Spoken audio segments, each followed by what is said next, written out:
Hello again, Ramapo colleagues, coworkers, fellow educators. And by fellow educators, I mean everybody. I mean professional staff, full-time faculty, library faculty, adjunct faculty, non-tenure track professionals, everybody. If you work at Ramapo, your job is education, and we're all in it together. We're all educators. So I'm talking to you all. I'm specifically trying to address the folks who are not members of the union. Once again, in a previous video I sent out, I described how the relationship with the bargaining unit is slightly different from the relationship with the union. You're getting this message because our records say you're not a member of the AFT right now, and we really want that to change. I'm the president of the local, and I want to talk to you a little bit about why we think you should join and what's ahead for the coming semester and next year. So our contract expires June 30th, 2023. I always like to remind everybody, especially people who go, look, we don't really need the union because things are fine right now. Remember, every benefit for your job at Ramapo, everything that makes your time at Ramapo worthwhile, from your salary to your health insurance to time off, support when your job is threatened, all of that is protected by the contract. And all of it comes from the contract. Without the contract, the college does not have to give us any of those things. Once again, a quick reminder, Ramapo AFT is not in it alone. We are part of a 9-college consortium of the New Jersey Council of State Colleges locals, and that includes all of these colleges from New Jersey. And when we go to fight for a new contract, all of these folks are going to be on our side. And the focus of this message is going to be about recent successes, recent benefits that we have gained through the contract. And I should stop right here and tell you that one benefit is that the council has come to the aid of our colleagues at New Jersey City University and William Patterson. I'm sure you know that those two institutions are not doing particularly well right now. And the council has really pitched in to help support those people who are being laid off, to help them avoid layoffs. And if they are being laid off, to help them retrain for new jobs down the road. And that's something the council didn't have to do, but chose to do to contribute to those efforts. So when you're part of the AFT, you're part of a statewide organization.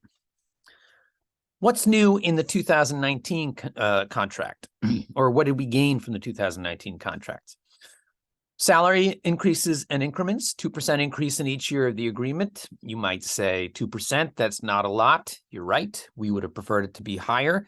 But if it's at 2%, you know that the state didn't want it to be at 3%, and in fact wanted it to be at 1%. So the 2% increase is not what we wanted. We're hoping for better this next time, but keep in mind, any increase we got was over the objections of the state. Recognition of non-tenure track faculty.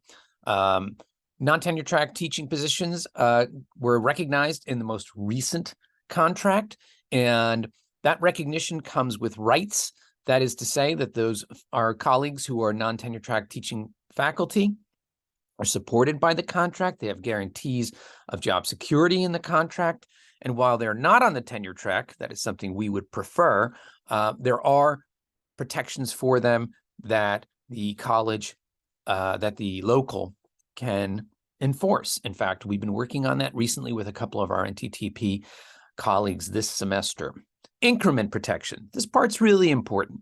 Going forward, if the state decides not to negotiate with us in 2023, our most recent contract stipulates that we keep getting our raises as the negotiations go on. That's very different from what happened last time. You may recall that we were without a contract for 2 years. And in that time, the state did its best to sort of wear us down and force us to come to the table. They won't be able to do that this time because they'll be paying us our raises whether they approve the contract or not. Healthcare. In the previous contract, we were paying a percentage of healthcare premiums for our healthcare. Now we're paying a percentage of our salary. And wait, you might say, I don't want to pay a percentage of my salary. Well, we save money by paying a salary percentage because premiums can spike. in a way that, unfortunately, our salaries usually don't. So at the very least, we know from year to year what we will be paying, what we paid this year, what we'll pay next year, and so forth. Summer session and overload pay increases were part of the last contract. A tuition waiver increased to 60% from 40%, and now new employees qualify for the benefit after 3 years instead of 5. And it's important to remember that these benefits are a floor, not a ceiling. I would be interested myself in seeing if after the new contract is settled, if we can bump that percentage at Ramapo higher than 60%. Leave time for professional staff and librarians, an hour a day with pay at the start or end of normally scheduled hours on election day. An hour doesn't sound like a lot of time, but remember, if it's in the contract, we had to argue for it. And if we were arguing for it, the state was arguing against it. That means the state did not want to give you time off to go vote.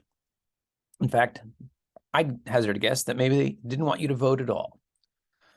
Unemployment. Adjunct faculty who are not offered a letter of appointment contract, that is, they're not getting a job over the summer, can ask for and receive a letter from the state saying, yeah, this person is unemployed. And that's no small benefit. If you've ever been an adjunct, if you're an adjunct now, if you have an adjunct in your family, you know it's very difficult for adjunct faculty to get those unemployment benefits to which they are due. And the contract made it much easier for that to happen. Some of you may be looking at this and saying, unemployment, I remember when we were furloughed and it was very difficult to get our unemployment payments. And you might even say, the AFT dropped the ball there. Well, the furlough was the state's idea, and the unemployment benefit was also the state's idea, but we argued for it. And we also forced the college to appoint someone in HR to answer your questions about unemployment. I know it was difficult. I was on the phone forever trying to get through and emailing for months to get my unemployment payment. But without the AFT, without the local 2274, no one in HR would have been there to help us. Course cancellation compensation. Adjunct faculty, now, if their course is canceled in the first 2 weeks of the semester, they get a payment of $1,000 or so, actually about $1,700 for 1 credit hour for the course. And that is something that we forced into the contract. Because of this benefit, if you're an adjunct faculty member, it's less likely that your course will be canceled a week or two before the semester begins, leaving you high and dry. The state does not want to pay out that 1 credit, so you have a little bit more job security, and if you lose a position, then you at least get a minimum payout. Adjunct faculty now have the ability to buy into the college's health insurance program and the option to participate in the retirement system. Those are both benefits of not the 2019 contract, but previous contract. Speaking of previous contracts, every contract so far for the past 25 years has seen adjunct pay rates increase a very small amount, $25 per credit per semester or per contract. But over the years, that's been a huge increment. From 1987 to 1997 at Ramapo College of New Jersey, the adjunct pay rate plateaued at $400 per credit. The pay rate now has quadrupled since 1997 with the establishment of the adjunct faculty contract. Adjuncts are guaranteed pay raises. Not as much as we would like, but without the contract, there were no pay raises for a decade. I would also make a pitch to our adjunct faculty colleagues.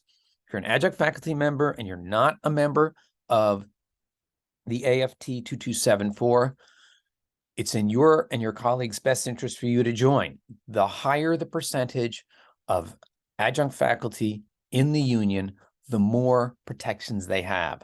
The lower the percentage of adjunct faculty members in the AFT, the more likely or the more dangerous it is that the state will not negotiate with adjuncts in the future. So if you're not a member, we need you. Thanks for listening. This is just a really short message. There'll be another one coming shortly. I just used short twice in a row, and I'm an English teacher, and I should know better than that. I hope you'll forgive me. If you're interested in joining the union, or if you're interested in asking questions about why you should bother, drop by the union office at ASB 102. Jude Purnell will be there Tuesday through Friday, 8 a.m. to 4:30 p.m. I will often be in there myself. And you can contact Jude at her email at judeperneau@ramapoaft.org, or you can talk to me, Ed Shannon, at ed.shannon@ramapoaft.org, or eshannon@ramapo. If we've sold you and you say, well, I want to be a member right now, you can go to the web address at the bottom, click on there, fill out your membership card, and you will be a member immediately. So if you have any questions, let us know. We're looking forward to hearing from you.